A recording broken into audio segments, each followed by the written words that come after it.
کاظم علیه السلام فرمودند: مردی از قم قیام می کند و مردم را به سوی حق فرا می خواند. بر گرد او قومی همچون پاره‌های آهن اجتماع می کنند. تند باد حوادث آنان را متزلزل نمی سازد. از جنگ خسته نمی شوند و نمی ترسند. بر خداست که توکل می کنند و عاقبت از آن متقین است.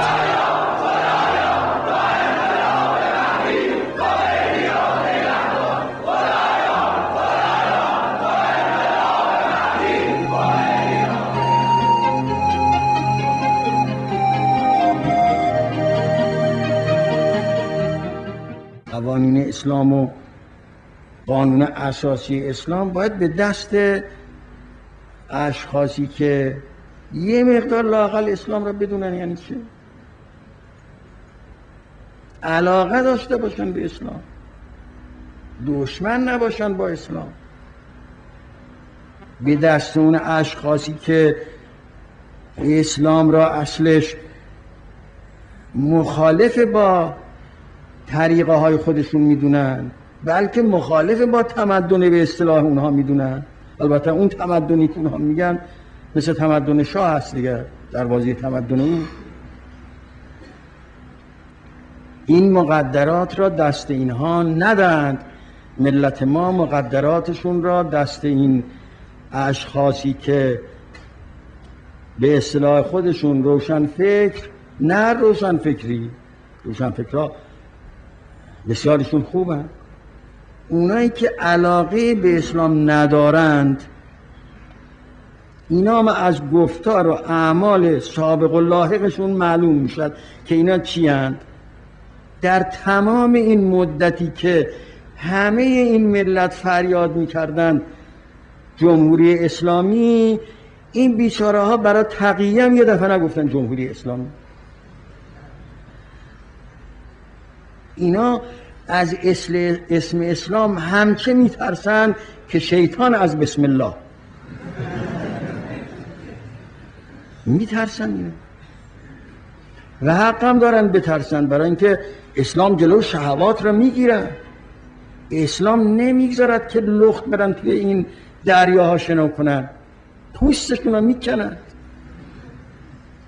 با زنها لخت برن اونجا، بعد زنها لخت بیان توی شهرها، کارهایی که زمان طاغوت میشد. همچه کاری اگر بشد پوستشون را مردم میکنن.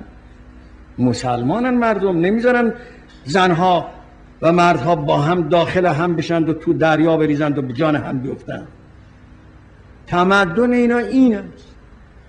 اینا از تمدن اینا میخوان، اینا از آزادی اینا میخوان، آزادی غربی میخوان. این است. امروز اگر یک هم چیزی بشد، اینها را ما خواهیم تکلیفشون را معین کرد و دولت هم معین کرد. در وقت دولت طوری که وزیر کشور گفتن ما جلوشو گرفتیم. اگه نگیرن مردم میگیرن. مگه مازندرانی ها میذارن یا رشتی ها میذارن که باز کنار دریاشون مثل اون وقت باشد؟ مگه بندر پهلوی ها مردن که زن و مرد با هم در یه دریا برند و مشغول عشق و عشرت بشن؟ مگه میذارن اینها را؟ تمدنای اینا این است و آزادی که اونا میخوان همین، اینجور آزادی. برن قمار بکنند و با هم لخت میشند و با هم چه بشند. این آزادی. آزادی در حدود قانون است. اسلام از فسادها جلو گرفته و همه آزادی ها را که مادون فساد باشه داده. اونی که جلو گرفته فساد هاست که جلوش گرفته. و ما تا زنده هستیم نمیگذاریم این آزادی هایی که اونها میخوان تا اون اندازه که میتونیم اون آزادی ها تحقق بده.